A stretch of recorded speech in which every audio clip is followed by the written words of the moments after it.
자, 안녕하세요.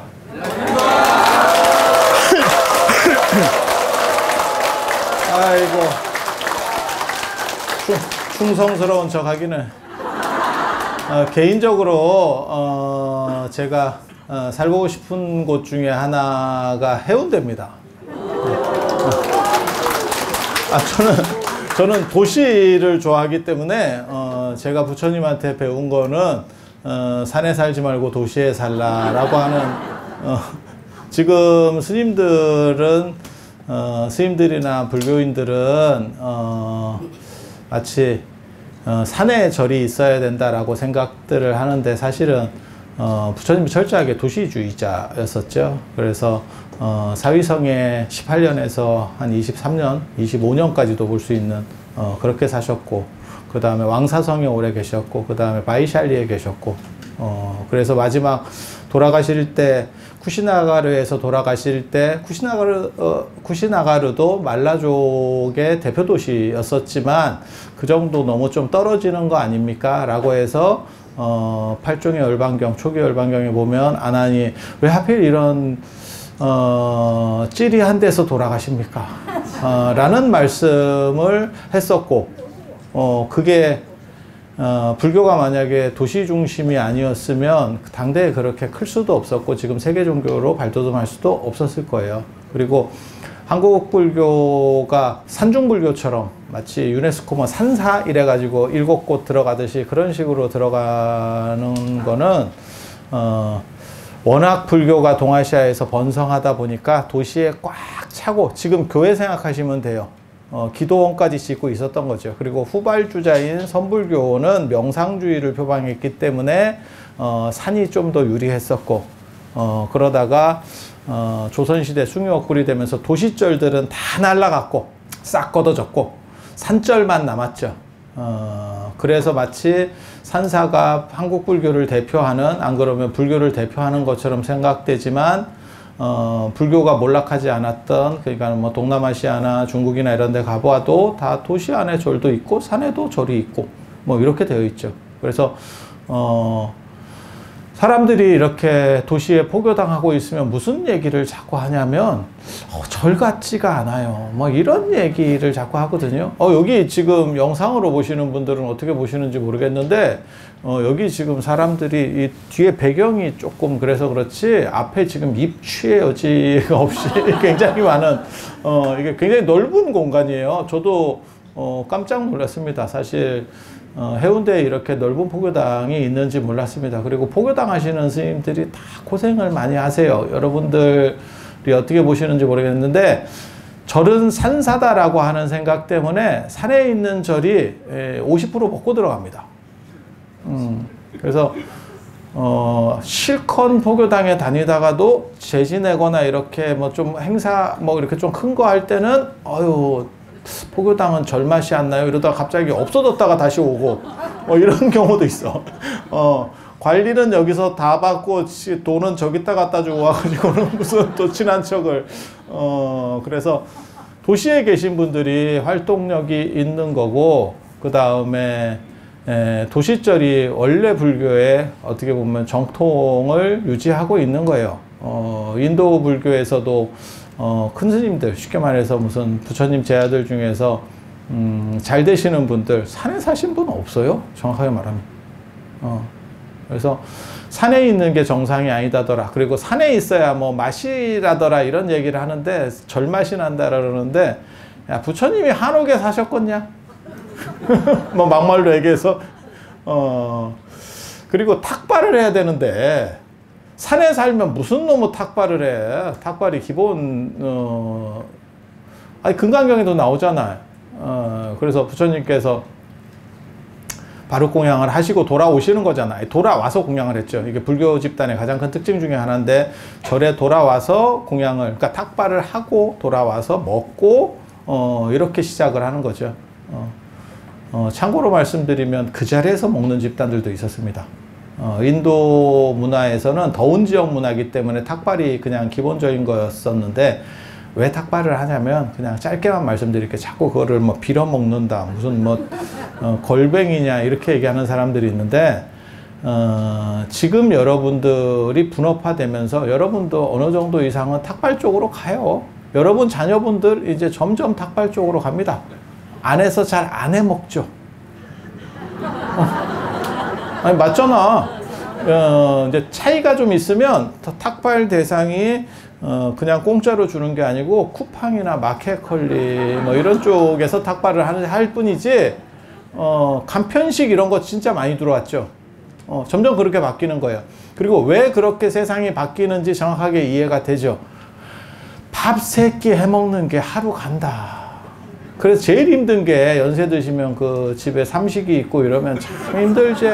그리고 꼭 딴 거는 필요 없는데 꼭 뭐 어떻게 얘기하는 사람이 있냐면 진짜 쫓겨나기 싫으면 그거 고쳐야 돼요. 나는 반찬 다 필요 없고 국 하나만 있으면 돼. 야, 그게 힘들어. 그게 힘들어. 주면 주는 대로 먹어. 그래서 그래서 우리 그 JTBC 예전에 프로에도 그거 있었잖아. 삼시세끼. 세끼만 먹으면 하루가 가. 그래서 수행을 하거나 무슨 뭐 예를 들어서 공부하거나 이런 사람들은 그거 못 챙겨 먹습니다. 어떤 전문적인 일을 한다라고 생각을 하면 그거 밥 3끼 챙겨 먹어서는 살 수가 없어요. 그리고 여러분 자녀분들도 여러분들은 예전에 전업주부라는 개념이 존재했었던 거고 여러분 자녀분들만 하더라도 대부분 맞벌이잖아.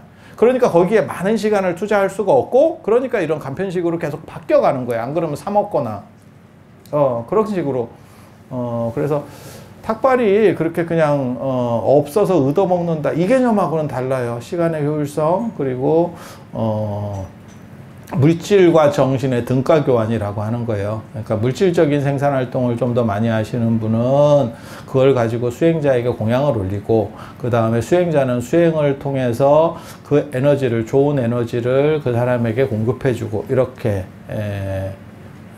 요즘으로 말하면 화이트 칼라와 블루 칼라가 서로 분업을 하면서 역할들을 상생하는 거하고 비슷하다고 생각하시면 돼요. 그래서 탁발이 끝나고 나면 부처님께서 뭐라고 말씀하시냐면 탁발하기 전에는 말을 하면 안 됩니다. 근데 탁발하고 끝나고 나면 그 사람에게 법문을 설해 주거나 근데 법문은 설할 수 있는 사람도 있고 설할 수 없는 사람도 있어요. 법문하시기 힘들어 하시는 분들도 있어. 그리고 원래 천성적으로 우리 같이 이제 나대기 좋아하고 이렇게 평생을 이렇게 구설 이런 거를 두려워하지 않는 사람들이 있습니다. 제가 그 얘기 하는데 나대면서 구설 없기를 바라지 마라. 보왕산매로 내가 마지막 줄에 하나 넣으려고.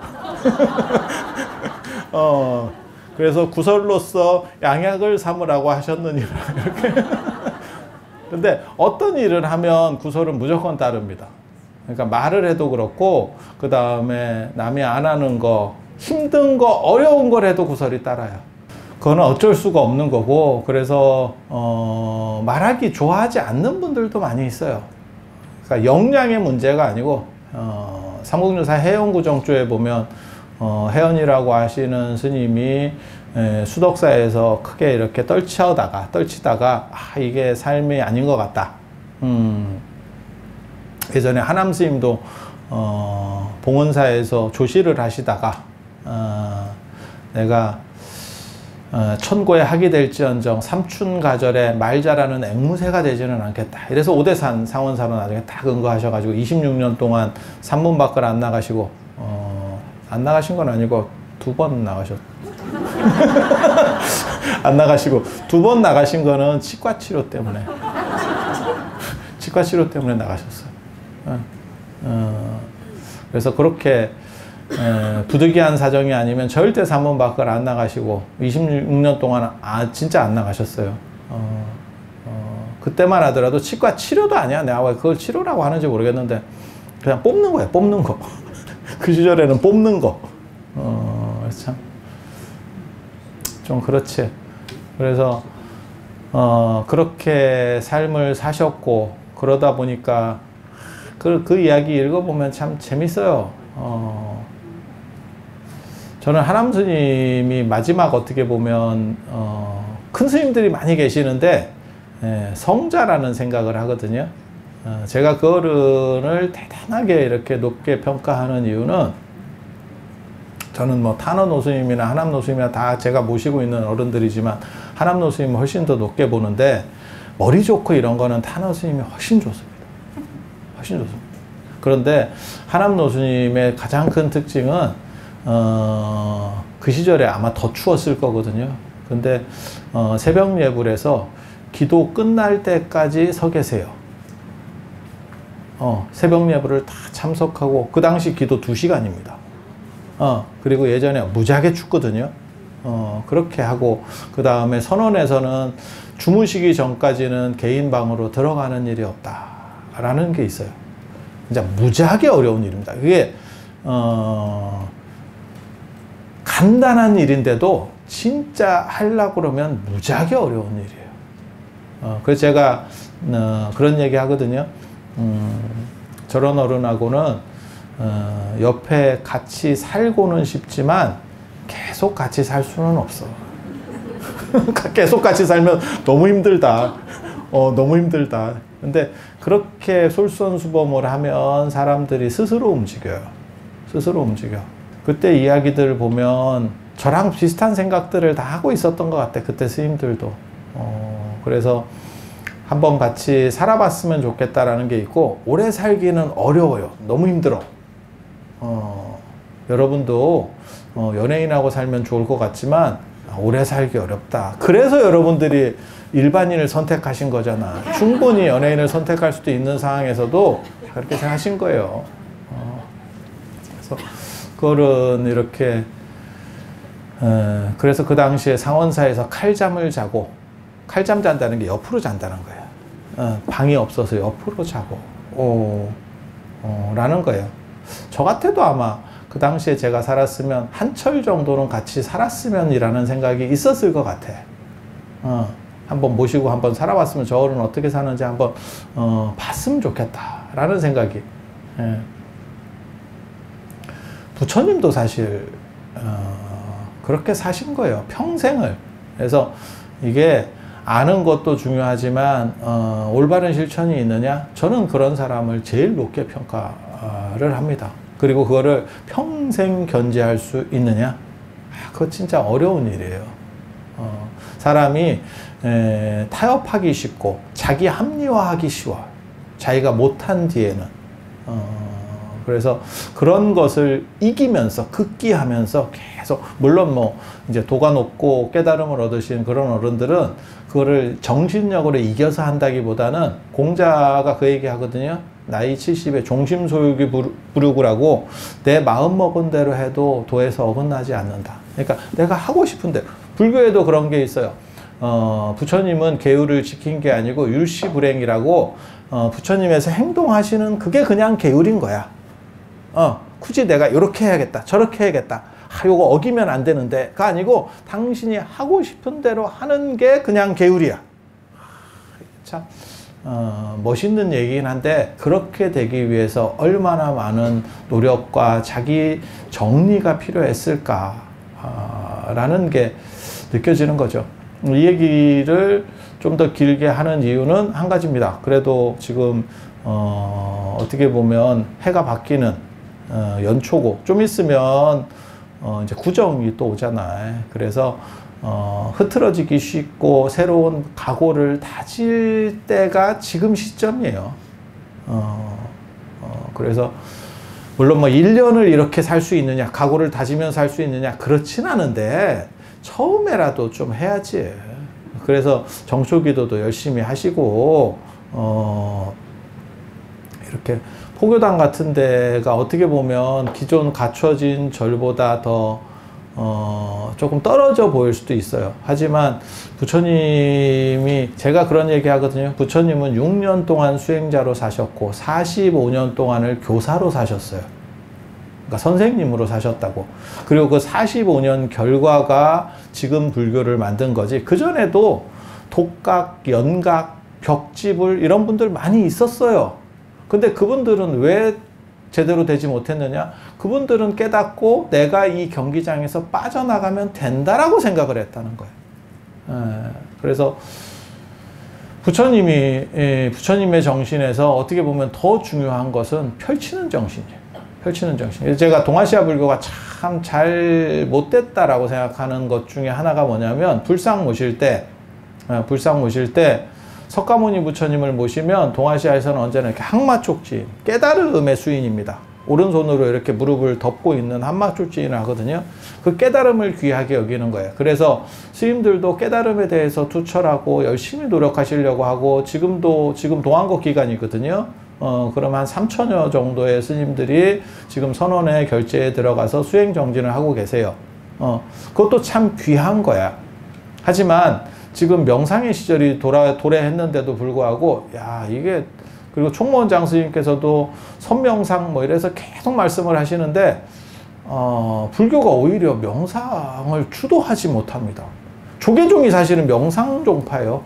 그러니까 불교도 명상이고, 쉽게 말해서 불교가 부처님께서 창도하신 게 명상에 기반한 거거든요. 수행종교입니다. 그리고 조계종은 육조 해능 스님께서 조계산 보림사에서 법을 오랫동안 설하셨기 때문에, 그래서 조계종인 거고, 그래서 그게 남종선이라고 해서 선종, 그러니까 수행종교 안에서 또 다른 수행파가, 가장 어떻게 보면 절실한 수행파가 조계종이에요. 그런데도 명상의 시대가 왔는데도 불구하고 그것을 리드하지 못하죠. 그 이유는 뭐냐? 수행하시는 분들은 있는데 가르치는 분들이 없어서 그래. 말하는 거하고, 그러니까 가르치는 거하고 수행하는 거는 또 논리적 층위가 달라요. 제가 늘상 얘기하는 게 있어요. 국문과하고 국어교육과가 다르다. 국어교육과는 선생 되는 거고, 국문과는 시 쓰고 글 쓰는 거예요. 그게 다르다니까요. 사람들은 문장력이 좋으면 설명도 잘하는 거 아닙니까? 바둑 잘 둔다고 바둑 해설 잘하는 거 아니다. 축구 잘 찬다고 축구 해설 잘하는 거 아니야. 근데 부처님은 그 두 가지가 다 갖춰져 있고, 인도 같은 경우는 어떻게 되어 있냐면, 인도의 아잔타 엘로라 이런 데 가보시면 언제나 설법인을 하고 계세요, 부처님이. 예, 그래서 가르침을 펴시는 그 자체를 그 사람들은 더 귀하게 여겨요. 그리고 나에게 중요한 것은 부처님의 그 가르침에 의해서 우리가 바로 될 수 있고 올바른 지견을 얻을 수 있다 라고 하는 거예요. 이 절이 작은 것 같지만 저는 이 정도 규모의 크기일지는 생각을 잘 못했습니다. 저는 훨씬 더, 포교당이라 그래서, 포교당은 기본 사이즈들이 있거든요. 근데 우리 스님께서 고생을 하셔서 이 큰 거를 잘 만들어 놓으신 것 같아요. 그런데 지금 당신께서 조금 이렇게 떠나 계셨을 때, 다른 일이 바쁘셔서, 그래서 후배들한테 맡겨놨더니, 우리 스님이 잘못하신 거예요. 주인이 떠나면 안 돼. 그러니까 그게 계승되니까 그래 쉽지가 않아. 안 그러면 확실한 사람을 보고 떠나든가. 저한테 줬으면 제가 잘했을 거예요. 10년이면 제가 밑에 층까지 밀어놓고 나갔을 건데, 아유 안타깝습니다. 그래서 우리 스님께서 다시 원력을 내셔서 다시 지금 이렇게 끌어올리려고 하는데, 사실은 코로나 끝나고 나서 상황들도 많이 바뀌었고, 너무 오래 갔기 때문에, 코로나가 너무 오래 갔기 때문에 사실은 삶의 방식 자체가 바뀌었어요. 삶의 방식 자체가 바뀌었어요. 일신 우일신의 관점에서 그런 정신 자세로 해서 다시금 한번 떨치고 일어나고, 여러분들이 우리 앞에 부처님 장엄하고 하는 것도 많이 도와주셔서 잘 됐으면 좋겠어. 그리고 제가 오늘 사실 준비해온 내용은 이건 서설이었고, 서설이 길어서 그렇지 서설이었고, 오늘 준비한 내용은 팔만대장경에서 과연 어느 경전이 제일 중요하냐, 그리고 어떤 게 가피가 있을까 라는 이야기를 해드리려고 해요. 기독교의 특징 중에 하나는 책 한 권 들고 다니면 쟤네는 되고, 물론 뭐 그 책을 볼 수 있느냐, 못 봅니다. 나는 저 교회 다니는 사람들 저렇게 책 들고 다니는 거 보고, 그 성서 들고 다니는 걸 보고, 저놈들이 보기는 보나 이런 생각을 하거든. 이유는 뭐냐? 글씨가 너무 잘죠. 야, 그거 돋보이 끼고 보다가 내가 돈다, 내가 돌아. 하느님이 오시는 건 둘째치고, 예수는 둘째치고, 내가 가고 있다니까. 그 자른 글씨를 본다고 근데 불교는 걔네는 어떻게 보면 내용이 그렇게 안 많기 때문에 한 권에도 그렇게 막 밀어 넣으면 들어가는데 불교는 밀어 넣을 수가 없습니다. 더럽게 많죠. 더럽게 많죠, 진짜. 그런데 그거를 다 먹어봐야 되냐? 그럴 필요가 없습니다. 우리 그런 거 있잖아요. 좀 비싼 집에 가면 오늘 추천 메뉴가 뭔가요? 이런 거.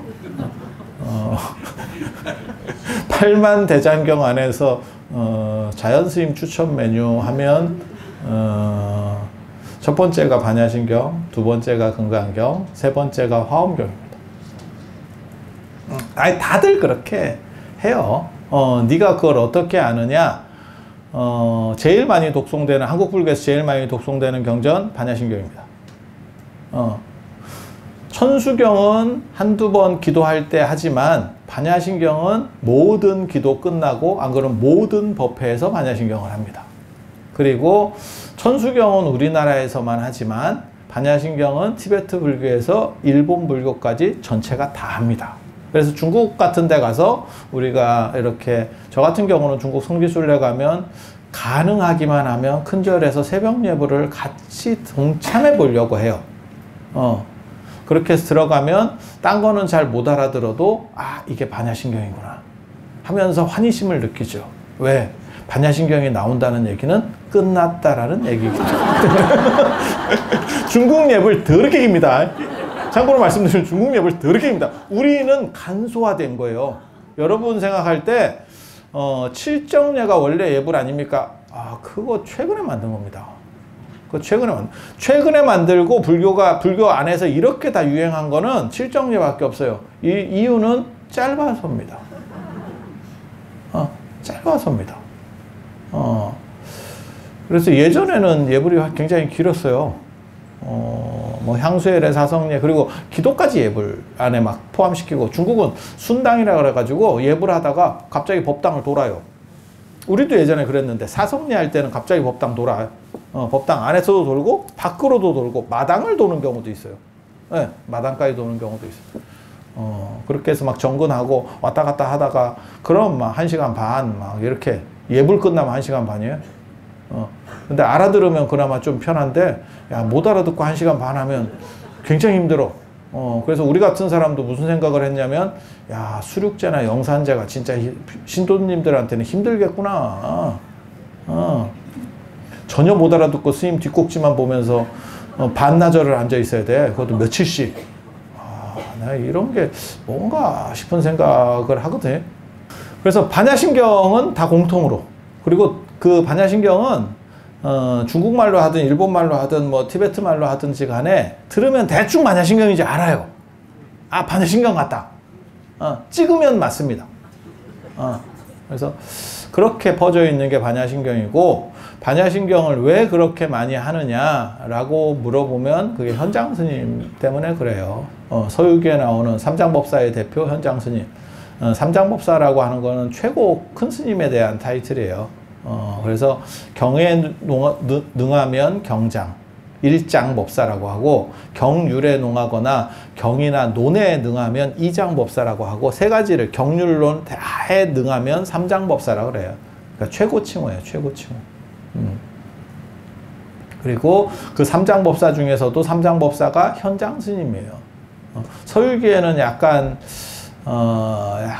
모질 비슷하게 이렇게 나오지만 실제 역사 기록에 의하면 20대에 중국 전체에서 스승이 없었고 배울 만한 사람이 없어서 인도 유학을 간다라고 하는 그런 대단한 양반입니다. 그리고 중국 불교 전체를 통틀어서 살아서 신격화된 유일한 분이 현장 스님입니다. 그리고 돌아가시고 나서 생불로 불린 분은 해능 스님입니다. 그리고 반야신경하고 금강경은 원래 통하는 같은 쪽이에요. 같은 계열입니다. 같은 계열. 반야경이라고 하는. 근데 현장 스님이 인도를 가려고 하는데 그때 머리가 그렇게 좋다 그랬잖아요. 근데 현장 스님이 머리는 좋은데 사람이 좀 순진해요. 아유, 사기도 당하고 그냥 그 읽고 있으면 인도 사람들이 구라가 진짜 세거든요. 인도 구라가 있고 중국 구라가 있어요. 근데 이게 문화권을 넘어서거나 자기 집단이 아니면 사실 그 구라 인식이 쉽지가 않습니다.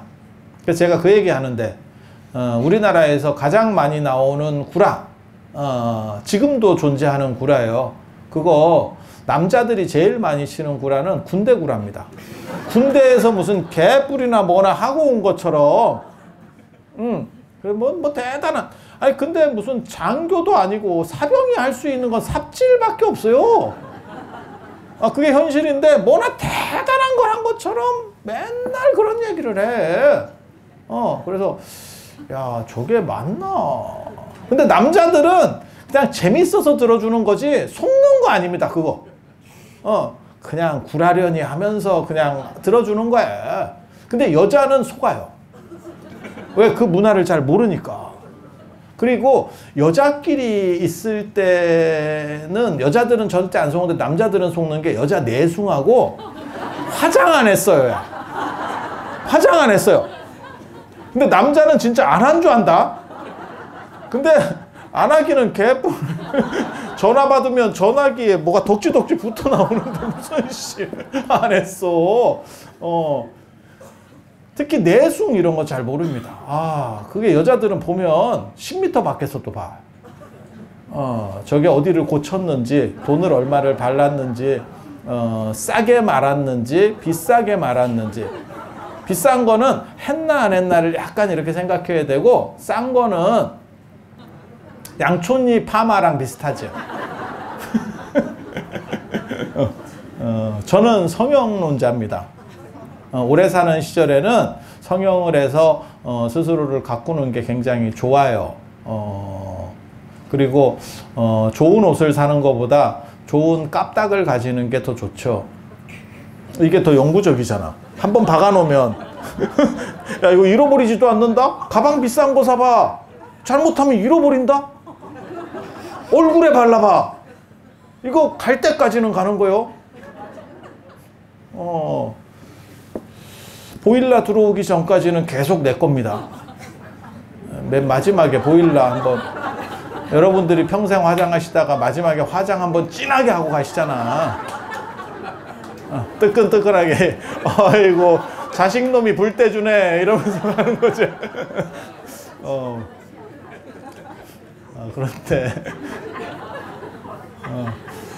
그런데 저는 그게 자존감하고 관련된다고 생각하기 때문에 그런데 드리는 돈을 아깝다고 생각 안 해요. 그래도 천연적인 거, 자연적인 게 더 낫지? 자연적인 게 나오면 배우를 했겠지. 왜 너가 그렇게 살겠냐? 그냥 인정해. 자연적으로 상태가 안 좋아서 고친 거야. 고치는 성이라도 보이라 말이야.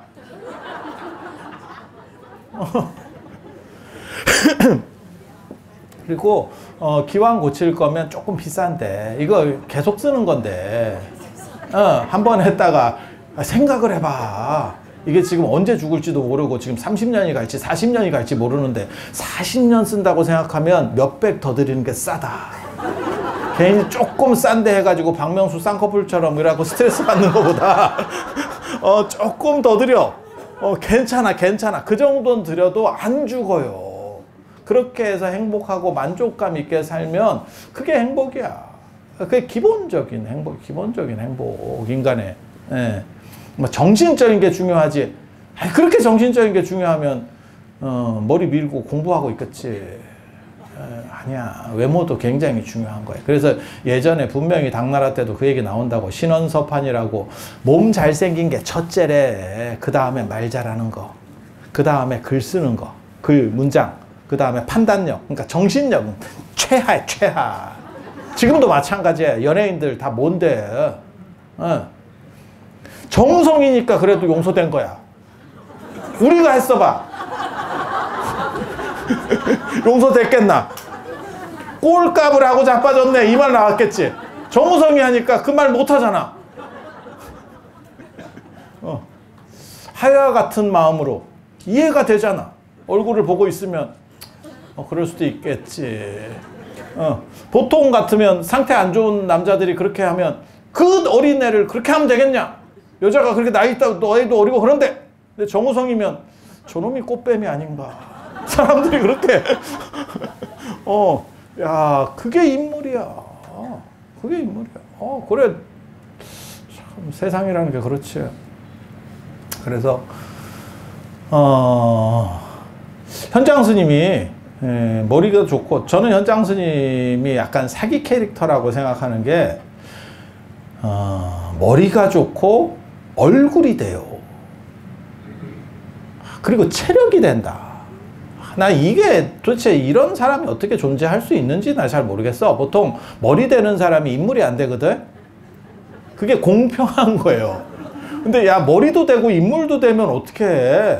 그래서 현장 스님이 처음 다 보면, 현장 스님을 처음 다 보면 사람들이 호감을 가졌대. 우리가 예전에 진짜 여러분들 세대의 비유를 들면 아랑드롱이나 신성일 같은 거예요. 그러면 그냥 그 사람이 크게 얘기 안 해도 아랑드롱이 우리나라에 한 번도 안 왔을걸? 그죠? 근데 잘생긴 사람의 대명사는 예전에는 아랑드롱이었어. 여러분 세대에는 아랑드롱 모르는 것처럼 그런 얼굴 하지 말고 아랑드롱보다 더 먹은 사람들이 왜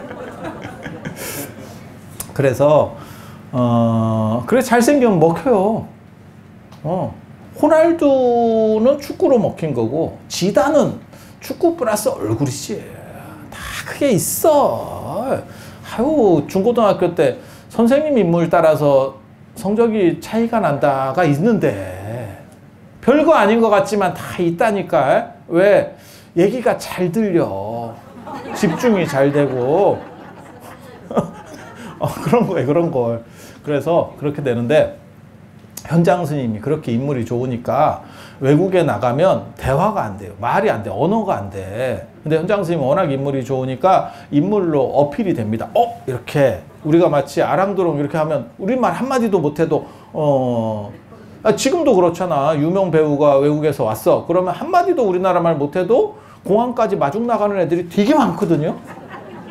오셨습니까? 이러면서 보디가드한테 두드려 맞으면서도 거기 다 나가는 애들 되게 많아. 진짜. 그런 게 세상이지. 그렇게 해서 근데 너무 대화가 안 되면 그게 좀 잘 안 먹히지. 아무리 인물이 좋아도. 근데 현장 스님 머리가 너무 좋아서 인물 빨이 빠지기 전에 대화가 된대. 야, 이거 참 이런 사람이 있나 싶지. 그렇게 하고 제가 그 얘기 하거든요. 히말라야 14장가 그걸 다 등반하고 5,000m 이상 그 오지를 다 등반하고 그런 분들 여러분 계시죠. 열 몇 분 계시잖아. 우리나라에도 계시잖아. 그런데 그런 분들보다 훨씬 대단한 게 현장 스님이다라고 하거든요. 왜? 누비 옷을 입고 히말라야를 2번을 건너온 양반이에요. 저 양반이. 와, 그거 진짜 무지하게 대단한 체력입니다. 누비옷, 저도 누비옷 싫어하는데요. 누비옷 안 입는데, 누비옷이, 그래서 저를 이렇게 뵙는 분들이, 왜 이렇게 옷을 춥게 입고 다니냐. 파카 입으면 돼. 근데 누비옷이 무겁고 춥고 불편합니다. 3가지를 다 갖췄어. 세상에 이런 악덕이 있나 싶을 정도로 다 갖췄어요. 왜? 이게 또 판이로 돼 있어서 떠요. 그래서 바람이 이렇게 통풍 진짜 잘 됩니다. 그리고 그게 소모 누볐다고 그게 따뜻할 것 같아? 안 따뜻해요. 무겁기는 더럽게 무겁습니다. 이순신 장군 갑옷이야. 이순신 장군도 누비옷 입었으면 조총에서 안 돌아가셔요. 더럽게 무겁고. 그리고 우리 같이 차도 없고 대중교통 이용하는 사람은 그거 입으면 옆자리 사람한테 피해를 줘요. 제가 오늘 사실은 가스장삼을 입기 전에 이거 패딩을 벗었어야 되는데 그래야 저의 날씬한 모습을 보여줄 건데 사람들이 자꾸 이렇게 화면만 보고 얼굴 크고 뚱뚱한 줄 알아. 키도 작고 키 작고 얼굴 크고 뚱뚱하다고 자꾸 생각을 한다니까. 실제로 안 그렇다니까.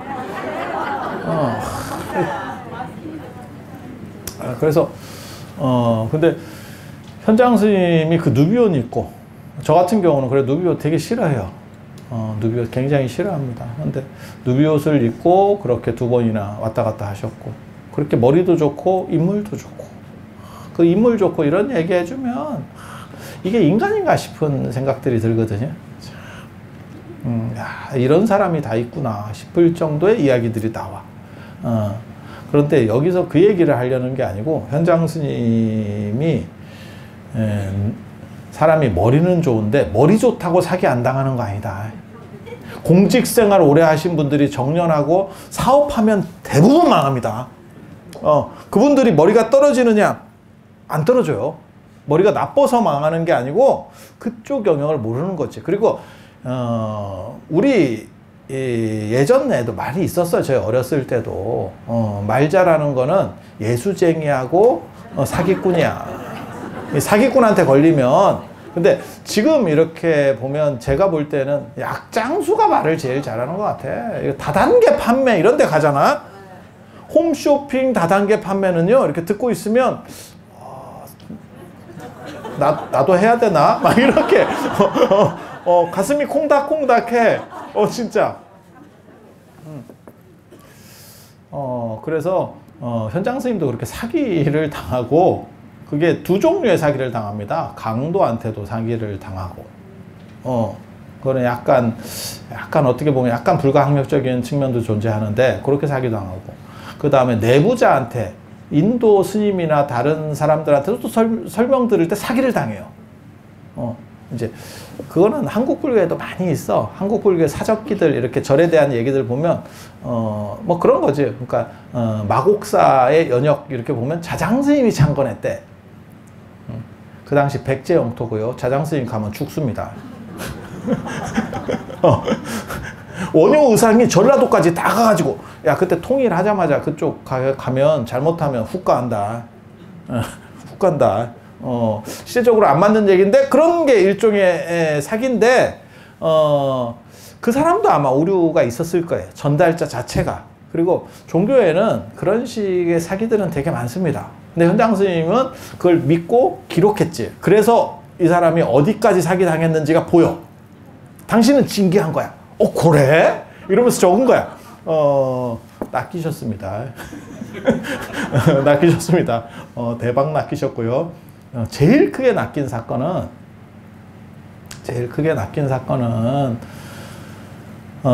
출발하자마자 돈 다 털어가지고, 그 당시 국경이 계엄령으로 봉쇄됐어요. 우리나라도 계엄령이 있었지, 얼마 전에.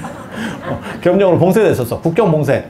당나라가 건설된 지가 얼마 안 돼가지고, 만들어진 지 얼마 안 돼서 계엄령으로 봉쇄됐는데, 그걸 뚫고 이제, 왜냐면 공부해야 되는데, 너무너무 이게, 그러니까 잘 걸리면 죽습니다. 그거를 무릅쓰고 가는 거예요. 그래서 18년 동안 왔다 갔다 하시고 다시 돌아오시는데, 굉장히 대단한 겁니다. 유학을 18년 동안 했으면, 그것도 도보 유학이잖아. 굉장히 힘들거든요. 이렇게 갔다 오는데, 시작할 때 너무 불안했던 거야, 이 양반이. 여러분도 생각해봐. 호롤단신으로 미국 유학도 아니고 어디 아프리카 유학 이런데 전혀 정보도 없는데 간다고 생각해봐. 그거 너무 힘든 거지. 그래서 있는 돈 없는 돈 다 이렇게 쥐 짜가지고 돈을 만들고, 그래도 돈이 살 거잖아. 그런 데 가서 뭘로 믿을 건데. 그렇게 해서 돈을 하고, 그 다음에 저 길을 좀 안 걸리게 누가 데려가 준대. 그래서 또 거기에 자기도 가야 되는데, 자기 그 상인인데 가야 되는데 같이 갈래? 이러니까 그러면 이렇게 우리가 그 북한에서 단동으로 물건 빼오듯이 뭐 이렇게 공식적으로는 막혔는데 이렇게 나오는 코스들이 있잖아. 그런 것처럼 이렇게 한대. 그래서 그럼 나도 같이 하고 가지고 그 사람하고 동행하고 하루 만에 싹 털립니다.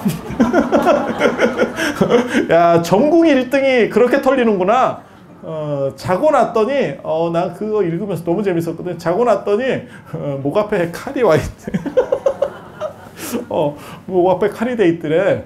그래갖고 싹 털어가지고 그 양반이 가거든요. 처음부터 털게 얘기했어요. 그리고 이거는 신고가 안 돼요. 그런데 혹시라도 모르니까 이 사람은 거기가 터는 자기 담당 구역이야. 그래서 얘를 살려보내면 나중에 말이 나가면 내가 영업에 장애가 있잖아. 그래서 입을 막기 위해서 죽이려고 그랬었어요. 근데 현장 스님이 그때 너무 초연한 모습을 보였고, 맥도 풀렸을 거야. 내가 지금 몇 년 동안 준비해가지고 이제 유학 가려고 이러는데 시작하자면 이게 무슨 거지 같은 경우고 이래가지고 맥도 풀리고 아유 너무 막 당황했겠지. 그런데 반항하질 않아요, 사람이. 아마 뭐 힘이 빼져서 그랬는지 어쩐지는 모르겠는데 전혀 초월자 같이 이렇게 태도를 취했대. 그러니까 그 사람이 죽이는데 부담감이 너무 들더라는 거예요. 그러니까 사람이 반항을 하고 이러면 우발적으로 쑤셔버리는데 이게 안 되는 거지. 너무 해맑게 이렇게 짱구 눈빛 같이 이렇게 보내고 있으니까 이걸 쑤셔야 되나 말아야 되나 이러고 못 죽였대. 그래서 이 사람을 죽이기 위해서, 살려두기는 그렇고 죽이기 위해서 손을 뒤로 묶고 가장 비루먹은 말에다가, 늙고 병든 이렇게 좀 상태 안 좋은 말에다가 뒤로 사람을 앉혀서 묶고 결박해서 앉혀서, 그리고 엉덩이를 때려서 오아시스 없는 사막 쪽으로 가게 했대. 그러니까 가다가 죽으라는 거야. 말 한마디 내가 조금 거지 같은 거 하나 손해보더라도 내가 죽이는 그런 사람 죽였다라고 하는 그 데미지를 입는 것보다 낫겠다라고 생각했던 것 같아.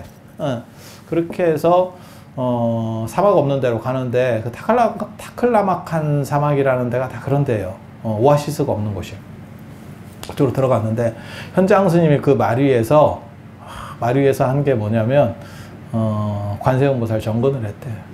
속으로 뭘 하겠어, 묶여가지고 길도 모르고 이게 뭔가 인생이 뭐 이런 거지 같은 게 있나, 내가 뭘 잘못했나 뭐 이러면서 있었겠지. 그랬더니 이적이 일어나기 시작하는 거야. 그 말이, 사람이 어디를 가려고 요동치고 풀려고 하고 막 별짓을 다 했으면 말이 이상해졌을 건데, 가만히 아무것도 안 하니까 그 말이 늙은 말이었기 때문에 길을 알아요. 말이 길한다는 얘기 아세요? 말이 조금 떨어지긴 떨어지는데 길을 알아. 그래서 말이 길 알았다가 억울하게 죽은 유명한 말이 있잖아. 그게 김유신의 말이지. 김유신이 맨날 청관사로 바람 피러 갔다가 아버지가 야, 너 그따구 식으로 하면 되겠어? 이래가지고 한 칼 먹고, 정략결혼 좋은 쪽으로 결혼을 그래갖고 한 칼 먹고 내가 안 가겠다 그랬는데 술 한 잔 먹고 말에 타고 있으니까 말이 또 자동으로 거기를 갔대잖아. 얼마나 뺀질나게 갔으면. 그게 나중에 천관사거든요. 천관사 절이 있는 데거든요. 그게 천관이라고 하는 게 이제 하늘의 중심이라는 뜻이에요. 그래서 청관녀가 누구냐면 여러분이 아시는 사람이 있습니다. 청관녀 중에 미실입니다. 예전에 선덕여왕 드라마에 나왔던 미실이 청관녀예요. 하늘의 신탁을 받는 여자. 나라무당이에요. 나라무당. 그래서 그 무당하고 또 이렇게 몰라, 뭐 너무 깊숙하게 개입하려고 하지 마. 그렇게 해서 이렇게 하다가 아버지가 이제 야, 네가 출세를 해야 되는데 그렇게 하면 이거 못 올라간다. 그래가지고 아버지 말을 듣고 그거를 안 가려고 했는데 말이 자동으로 갔대잖아. 그러면 보통 사람 같으면 내일부터 뭐 하늘의 뜻인갑다. 내일부터 이렇게 했을 건데 김유신이 또 성질이 지랄 같아서 말의 목을 뱉다. 한번 들어보셨을 거예요. 참 억울한 그 말이 아마 원운이 돼서 지금도 있을 거예요. 내가 뭘 잘못했냐. 대리기사인데 맨날 가던 길이었고 지가 제정신에 어디 가자고 한 것도 아니고 가던 길이니까 타니까 갔지. 근데 왜 나한테 지랄이? 지가 지랄이지. 그 얘기 있잖아. 죄는 미워하되 뭐 사람은 미워하지 마라. 죄가 뭔 잘못이냐? 사람이 죄를 짓는 거지. 냅두면 죄가 무슨 뭐 작동을 하나? 그렇게 한 놈이 나쁜 거지. 참 그런 거거든. 그래서 그런 것처럼 그 말이 가만히 있으니까 나이 먹은 말이니까 자기가 길을 알아요. 지 살라고 오아시스로 쪽으로 가서 결국은 현장 스님 인생이 시작이 돼. 그리고 땡푼으로 시작하는데 거기서부터 인물로 먹어 들어가기 시작하는데 고창국 왕이 막 후원을 해주고 막 가는 데마다 그게 서유기에서 요괴들이 잡으려고 하고 막 이런 내용들이거든. 그리고 현장 스님이 다녀오시면서 그 18년 동안 참 어려운 길들을 다니는데 그때 어려움에 닥쳤을 때마다 하는 게 관세음보살 정건하고 반야신경입니다. 사천성에서 유학을 준비할 때 사천이 강물이 4개 흐른다 그래 사천이거든요. 그쪽에 성도 쪽에 현장 스님이 정토사에서 출가해가지고 그 사천 그 형도 스님이에요. 형도 스님이에요. 그래서 거기서 준비를 하는데 그때 출가 그러니까는 유학하기 전 얘기예요. 길 떠나기 전 사기당하기 전 시점으로 가는 거예요. 그때 한 절에 갔는데 막 냄새가 더럽게 나는 방이 있더래. 그래서 그 근처 몇 미터 안에는 접근을 금지. 그래서 도대체 무슨 일인가 싶어서 객승이었는데 당신이 상황을 보니까 창병으로 온몸이 창이 이렇게 나가지고 이렇게 감고 있는 거예요. 그러니까 썩으니까 냄새가 나지. 이게 생선 썩는 것보다 시체 썩는 게 훨씬 냄새가 심합니다. 썩은 냄새 맡아보셨어? 저도 못 맡아봤어요.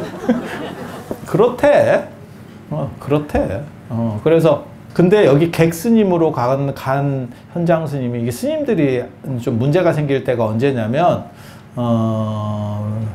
이제 독신이다 보니까 이게 남성주의 사회거든요. 그러다 보니까 어려운 일을 닥쳤을 때 주변에 이렇게 자기의 위치가 높지 않고 주변의 지지를 잘 못 받으면 외로워질 수 있어요. 급격하게 외로워질 수 있어.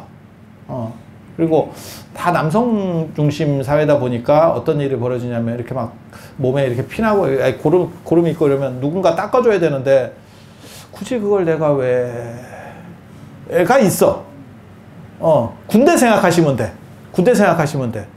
그리고 내가 수행하려고 했지 뭐 저거 시봉 들어주려고 했나? 그리고 잘못 말리면 안 돼요. 한두 번 해주잖아? 그랬다가 이쪽에서 의지해 오잖아? 빼도 박도 못하고 간다. 뭐하고 똑같으냐면 내 손자가 생겼는데 그게 시댁으로 갈 수도 있고 시어머니한테 갈 수도 있고 친할머니한테 올 수도 있고 쉽게 말해서 외할머니한테 갈 수도 있거든? 그 방임이 분담이면 괜찮은데 노동 분담이 오거든? 그때 내가 마음이 약해서 한두 번 먼저 받아주잖아? 내 쪽으로 온다. 내 쪽으로. 내 손자가 귀엽지 않은 것은 아니지만 차라리 돈을 띠끼는 게 낫지 인생을 띠끼는 게 굉장히 힘들어요. 아니야. 하루 이틀은 할 수 있어. 그러니까 뭐 여행 가는데 해주세요. 그걸 어렵다고 얘기하는 게 아니야. 충분히 할 수 있어. 충분히 그런 거는 뭐 여행비라도 주지. 그런데도 그리고 이게 검은 머리 짐승 거두는 거 아니라고 그건 가족도 마찬가지인 것 같아. 이게 좋은 소리 못 들어요. 그리고 그거는 반대일 경우도 마찬가지야.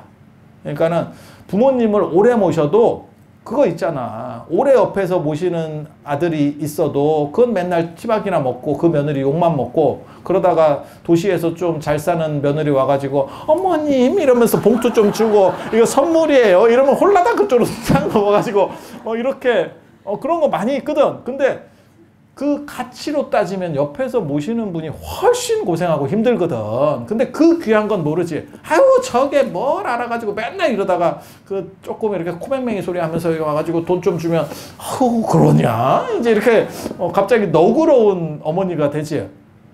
똑같아요. 그게 위도 마찬가지고 아래도 마찬가지. 너무 가까이 붙어서 계속 잘해주면 그래서 그 얘기 있잖아.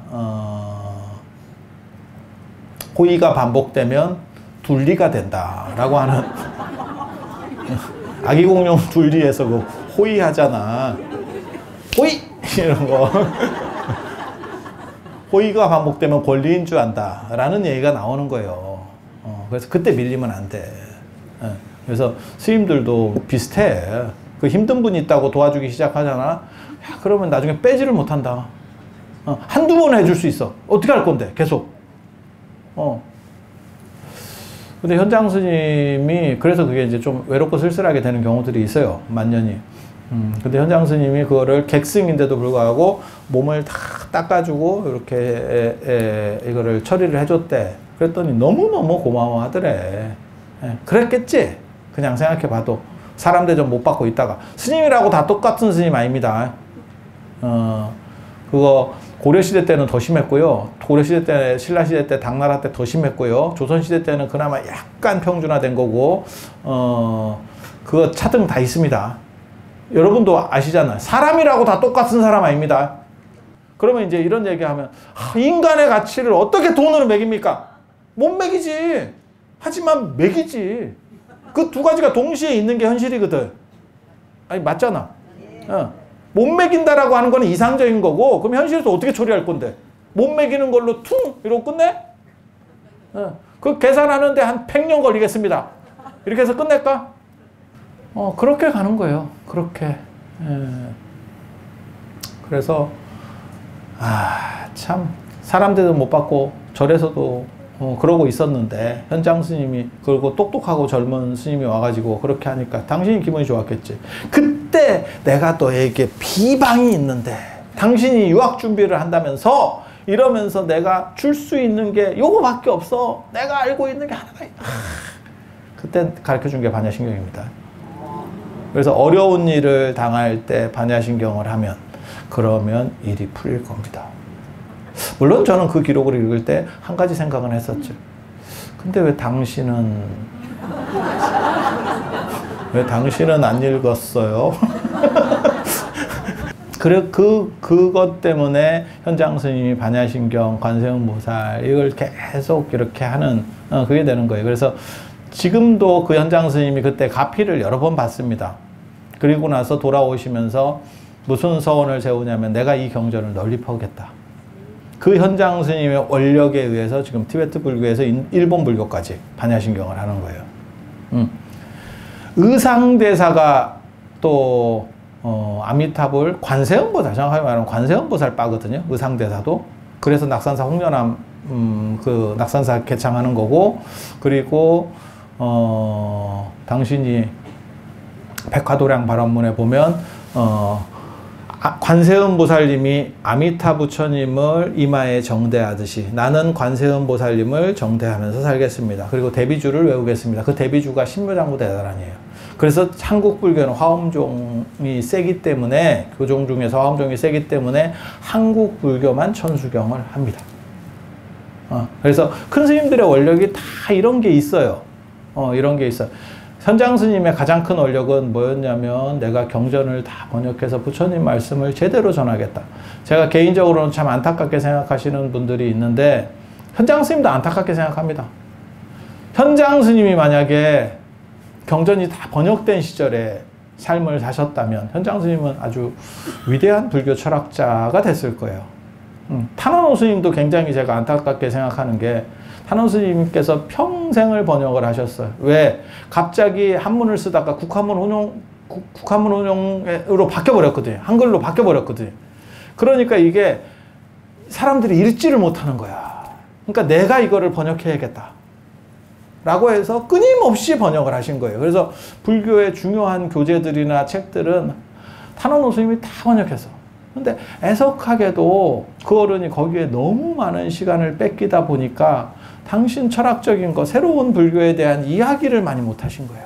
그게 개인적으로 굉장히 안타깝게 생각하거든요. 그렇게 많이 알고 갖춘 양반이, 갖춘 어른께서 뭔가 새로운 딱 방향이라든가 철학적인 얘기를 했으면 한국 불교가 참 풍요로워지는데, 번역에 다 빠진 거지. 이게 지금 시간을 다 빼니까 방법이 없어요.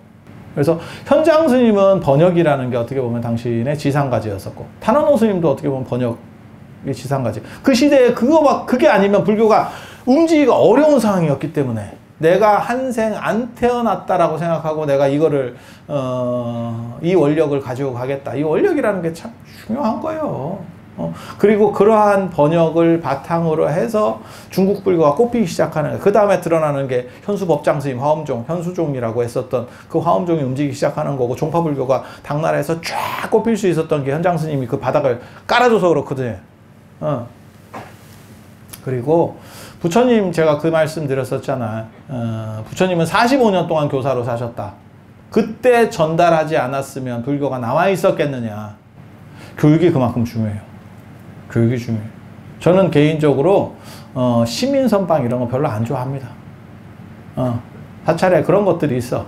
별로 안 좋아합니다. 왜? 그렇게 할 거면 밀어. 그거는 전문가들 용이라니까. 안 밀 거면 해도 한계가 있다.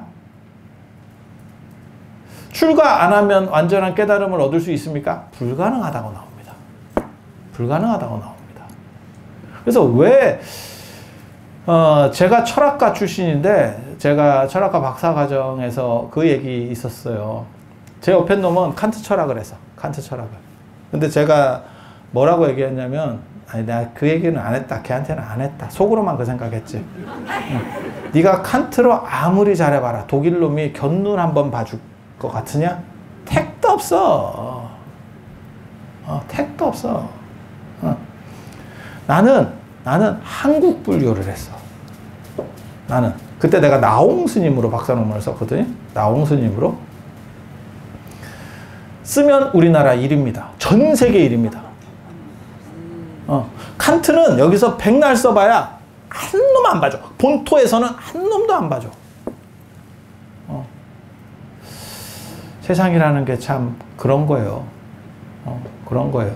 그래서 기본에 튼실해야 돼. 그래서 참선이 좋은 거예요. 그 나쁘다는 얘기 아니야. 하지만 그거는 전문 영역에서 하는 거예요. 그래서 스님들이 저 결제를 하시고 저렇게 들어가 계시는, 저는 선불교 중심자입니다. 그리고 저는 언제나 참선하는 스님들을 최대한 보필하고 잘 모셔야 된다라고 생각을 하는 사람이에요. 하지만 그 영역을 도시 안에서 진행시키기가 쉽지 않아. 그것도 일반 재가인을 상대로. 그래서 도시 안에서 하는 거는 불교대학이 맞아. 교육이 맞아. 각각의 역할이 있는 거라고 한마디로 얘기해서 혼자서 내가 다 해보겠다. 쉽지 않아요. 그래서 부처님께서 45년 동안 교화를 하시고 그게 어떻게 보면 교육이고 그게 불교의 토대가 다져진 거예요. 그리고 그런 사람들 중에서 출가하는 사람이 나오는 거고 출가하는 사람이 선으로 넘어오는 거예요. 구조가 그렇게 돼 있는 거야.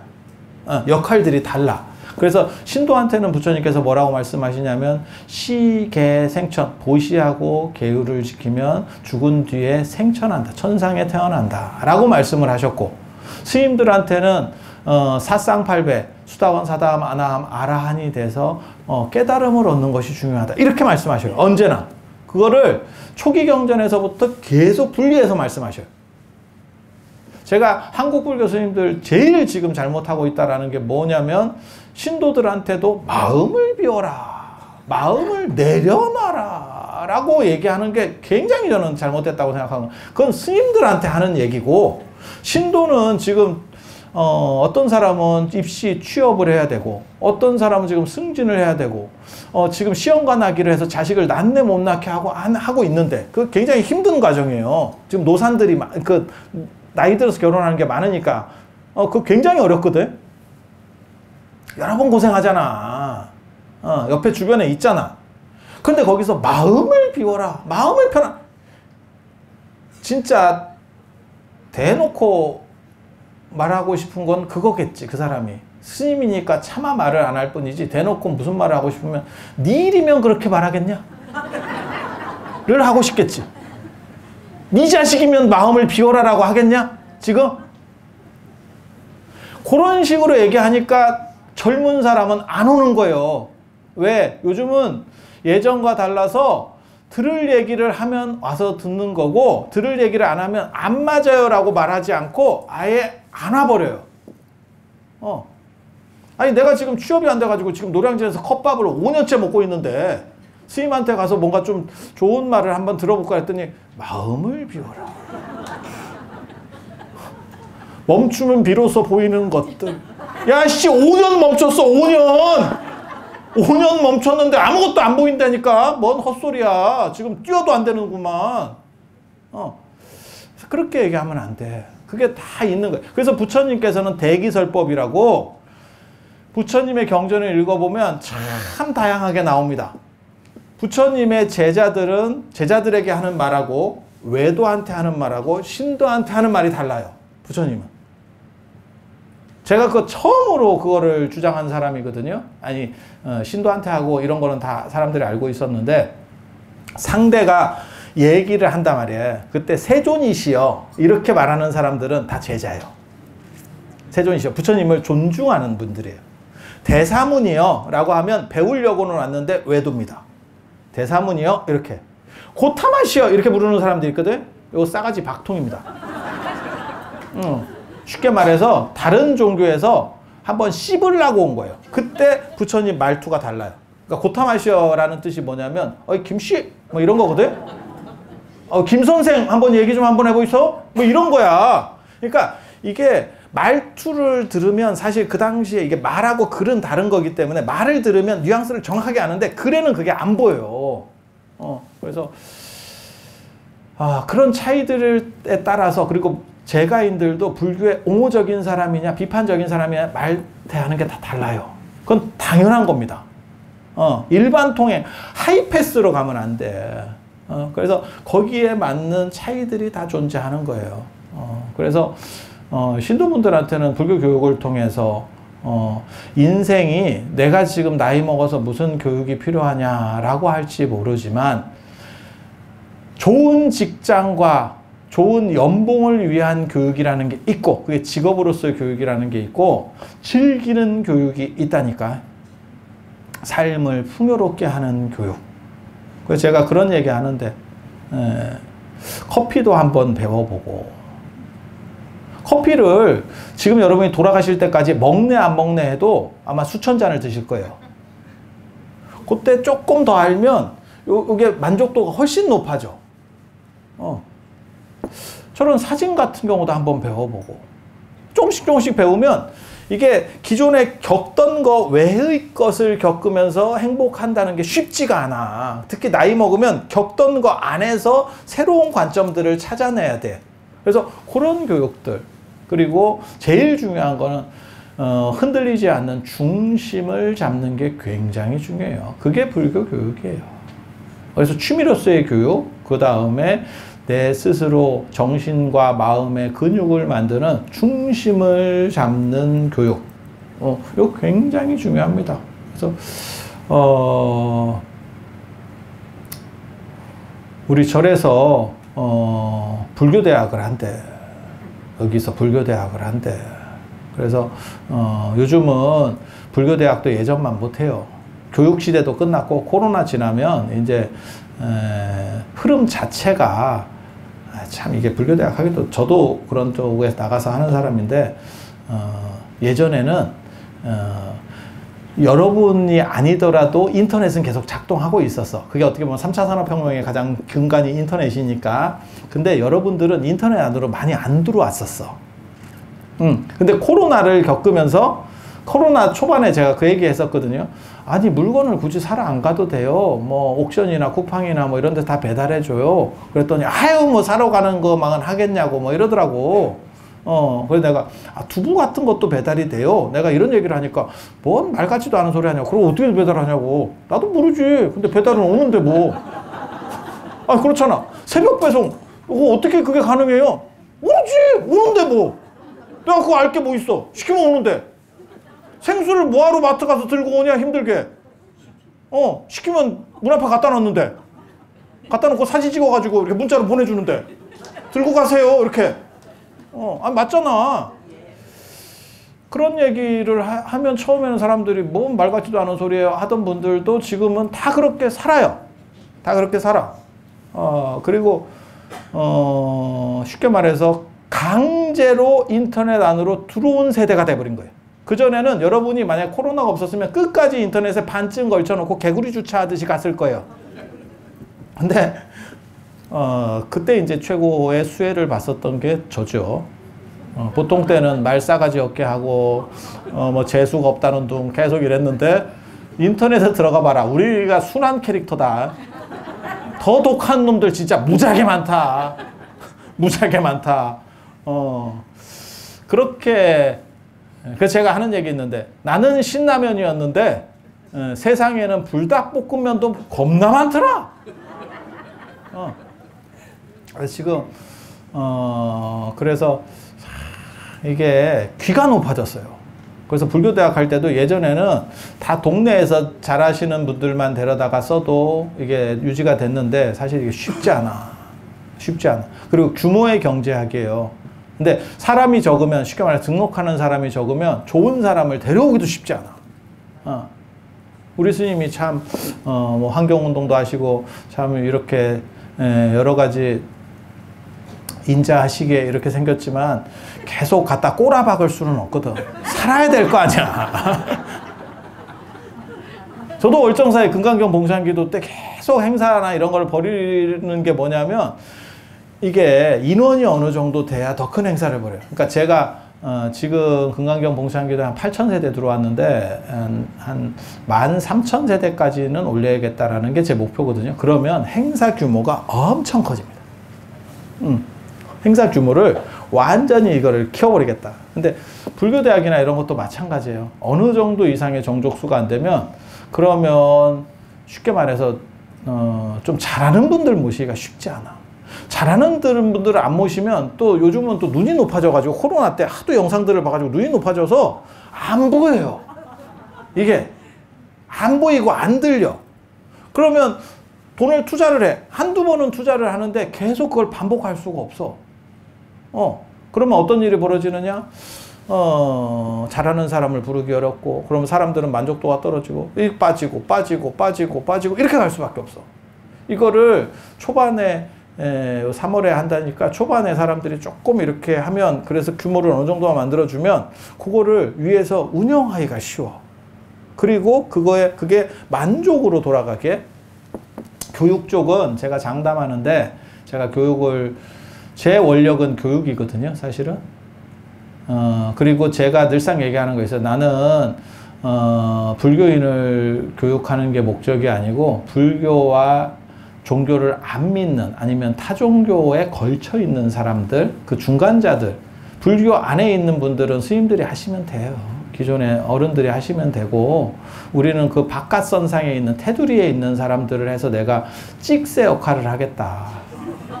찍새 역할을 하겠다. 안쪽으로 끌어넣는. 그리고 그걸 교육을 통해서 하겠다. 그래서 속퇴를 해야 되나 이런 생각도 있어 진짜. 이게 승복을 입고 이게 머리를 미니까 원래 저 정도 되면 벌써 제가 공중파로 나갔어야 되는데 못 나가요. 종교 색이 잡히면 이게 거진다니까. 진짜라니까. 그래서 참 이걸 도대체 어떻게 해야 그분들을 많이, 쉽게 말해서 비불자들을 어떻게 불자로 만드느냐. 이걸 위해서 머리를 다 심어야 되나. 뭐 어떻게 해야 되나. 나 깝깝하다. 그게 제 원력인데, 근데 분명한 거 말씀드리면 교육은 수익이 안 됩니다. 교육은 수익이 안 됩니다. 교육 갖고 수익 내려고 한다는 거는 진짜 웃기지도 않는 얘기입니다. 교육 수익 안 되고요. 제일 수익이 많은 거, 절에서 제일 수익 많은 거 제가 가르쳐 드리면 재하고 깨달음 파는 게 수익 제일 많아요. 알딸딸한 얘기 하면서 밑도 끝도 없고 논리도 없고 당나라 얘기 가끔 해주고 이러면서 마치 뭐나 나는 되고, 나는 잘 때도 화두가 들리고 너네는 안 되고, 뭐 이런 거 얘기하면 돼. 근데 문제는 잘 때 화두가 들리는지는 그럼 뇌파 검사해야 되는데. 그런 식이 제일 마진율이 높고요. 교육이나 포교나 이런 쪽 있잖아요. 그거 적자 안 나면 다행입니다. 그래서 우리 스님께서 원력을 내셔서 이렇게, 저는 이 해운대 같은데 이런 포교당이 그래도 한 너댓 개는 있어야 안 되겠나 라는 생각을 해요. 그리고 한 곳이 성공해야, 우리 스님이 성공하셔야 옆에서 딴 사람들이 보고 나와. 이게 어깨너머 교육이라는 게 무지하게 중요해요. 한 사람이 어떤 모델을 만들어내면, 이게 불교대학이 누가 맨 처음에 만든 거냐면, 저는 그래서 그 어른을 굉장히 높게, 그 부분 때문에라도 높게 평가하거든요. 그게 누구냐면 능인선언의 지광스님이에요. 지광스님이에요. 최초 아이디어자입니다. 그리고 그 뒤로 어떻게 보면 한국 불교가 약간 한 단계 올라왔어. 그 어른에게, 그 어른의 공덕이지. 그 어른의 공덕이지. 그래서 누군가 잘하는 분이 한 분 나오셔서 단순히 기도하고 이런 거는 쉬워요. 관리할 필요도 없고. 그런데 불교대학만 해도 이게 학사 관리해야 되고, 아유, 이게 보통 귀찮은 게 아니라고. 그리고 그런 상황이 아니면 사실 불교의 미래가 쉽지 않아요. 그리고 우리 스님 같은 분이 하나를 딱 이렇게 해서, 야, 그렇게 하니까 된다더라. 그러면 우리 범호사 스님들이 해서 몇 군데를 좀 만들어 주시면, 아유, 우리 같은 사람은 멀리서도 고마워. 이건 진짜 솔직한 심정으로. 우리 스님이 불교대학 하실 때 좀 많이 와서, 좀 이렇게 들어주시고, 도와주시고, 이렇게 해서 이 절이 다음에 제가 기회가 있어서 온다면, 2층을 같이 쓰는 모습을 한번 보고 싶습니다. 아니, 지금도 충분히 커.